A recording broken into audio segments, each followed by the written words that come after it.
நிஜமாவே இன்னைக்கு இவங்களை பார்க்கும்போது மனசுக்கு ரொம்ப கஷ்டமா இருக்குங்க.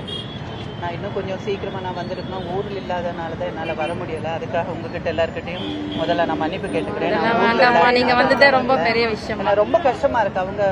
இவங்க கேட்குற இவங்க கோரிக்கைகள், இவங்க ஆசைகள் எதுவுமே அதிகமானது இல்லைன்னா கிரீடி அப்படின்னு இல்லை. அவங்க எங்களுக்கு உள்ளதை எங்களுக்கு கொடுத்துடுங்கன்னு தான் சொல்றாங்க.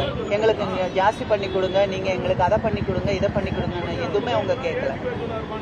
இதுல கொஞ்சம் லேடிஸ் எல்லாம் உட்காந்து பேசுனது நான் டிவியில நான் பார்த்தேன். அவங்க சொல்ற ஒவ்வொரு வார்த்தையும் அப்படியே ஈட்டியால குத்துற மாதிரியே இருந்தது. எங்க 5 வருஷம் ஒரே இடத்துல உட்காந்துட்டு இருக்கீங்களே, ஒரே வேலை செஞ்சுட்டு இருக்கீங்களே, அதை விட்டு போங்கன்னு சொல்லும்போது உங்களால போக முடியலையே. 15 வருஷமா 20 வருஷமா ஒரே வேலையை நாங்க செஞ்சுட்டு இருக்கோம். எங்களை எப்படிங்க நீங்க தூக்கி வெளியில போடலாம்னு அவங்க அந்த லேடிஸ் பேசும்போது கஷ்டமா இருக்குது. நான் இங்க வரும்போது எனக்கு 20 வயசு இருந்தது, இல்ல 15 வயசு இருந்தது, இல்லைன்னா 25 வயசு இருந்தது. எனக்கு இப்ப 40 வயசு ஆச்சு, 50 வயசு ஆச்சு.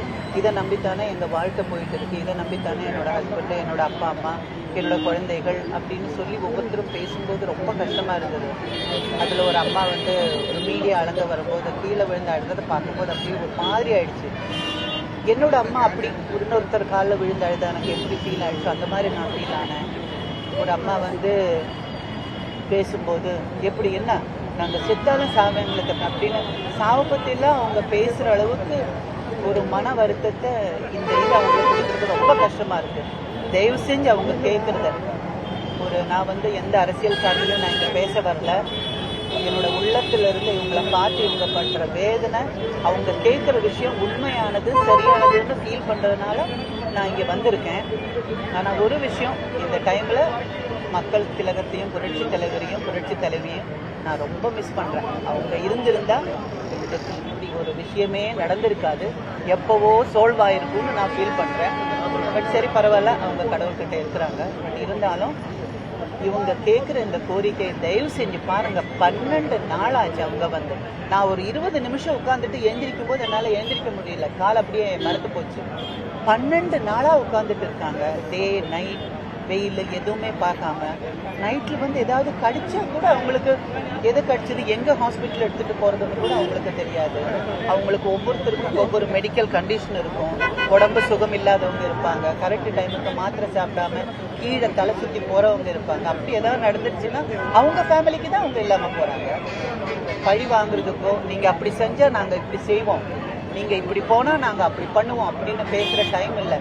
தயவு செஞ்சு அவங்கள மறுபடியும் வருத்தத்தை கொடுக்காம அவங்க ஃபேமிலியோட அவங்க இருக்கிறதுக்கு அவங்க கேட்குற இந்த விஷயத்த தயவு செஞ்சு இந்த அரசாங்கம் செஞ்சு கொடுக்கணும். அது என்னோட ஒரு கோரிக்கை, வேண்டுதல். அவங்களுக்காக நான் உங்ககிட்ட வேண்டிக்கிறேன். Thank you so much. நீங்க நல்லா இருப்பீங்க, பண்ணி கொடுங்க.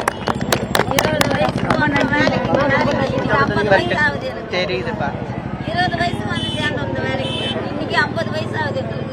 இப்ப போனா நாங்க வேற வேலை எந்த வேலை செய்யணும். இந்த வேலையை செஞ்சு பழகிட்டோமா, வேற கம்பெனிக்கு போயிட்டு மறுபடியும் வேலை செய்ய முடியுமா எங்களால? இதை நம்பிதாமா நாங்க இருக்கிறோம். இந்த சமயத்துல கல்யாணம் வேற வச்சிருக்கிறோமா. எல்லாம் நல்லபடியா நடக்கும் பாருங்க. நமக்கு அப்படி ஒரு ஆசை இருக்கு. எல்லாம் சீக்கிரமா சுமூகமா முடியும். தெரியும். அது வேற பயமா இருக்கு. இப்ப இருக்கிற சேஃப்டிக்கு எங்களுக்கு கஷ்டமா இருக்குமா இங்கே இருக்கிறதுனால எங்களுக்கு. இப்ப அந்த உடம்பு சுகம் இல்லன்றத விட்டுட்டு இன்னொரு பயம் என்னன்னா சேஃப்டி வேற பயமா இருக்கு. இவங்க எல்லாரும் பொம்பளை குழந்தைங்களை வீட்டுல விட்டுட்டு உட்காந்துட்டு சொல்லுவாங்கல்ல.